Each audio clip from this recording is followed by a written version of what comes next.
Mr Farage has the floor. Thank you.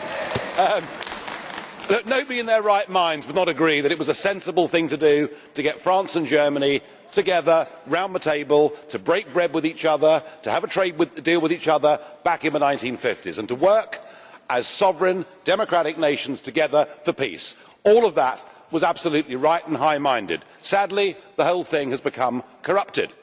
Tony Blair said the EU today is no longer about peace, it is about power, and how right he was, and how that power has shifted. When Kohl and Mitterrand came here representing their countries 25 years ago, it was a partnership of equals, but no longer.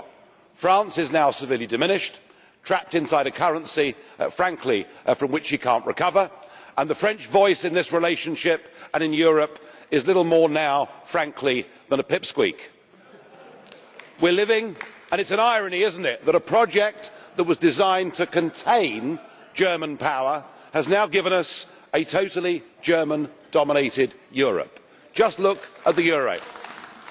Germany has a currency that is undervalued by 20%, a growing and massive trade surplus, and most growth in the German economy since the collapse of 2008 has indeed been in exports to other Eurozone countries, such as your very big arms sales to countries like Greece.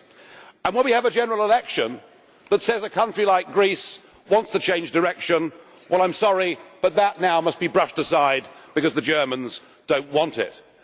And what must count as perhaps the worst piece of public policy seen in modern Europe for half a century, when you compounded the already failing and flawed EU common asylum policy by saying to the whole world, please come to Europe, and we saw, frankly, virtually a stampede, and we learn that 80% of those that are coming are not Syrian refugees. In fact, what you've done is to open the door to young, male, economic migrants, many of whom, I have to say, behave in a rather aggressive manner, quite the opposite to what you would ever expect to see from any refugee.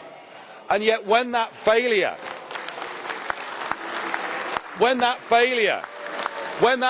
is met by objections from countries like Hungary, their opinions are crushed. This isn't a Europe of peace, it's a Europe of division, it's a Europe of disharmony, it's a Europe that is a recipe for resentment. And yet, faced with all this failure, both of you said the same thing today.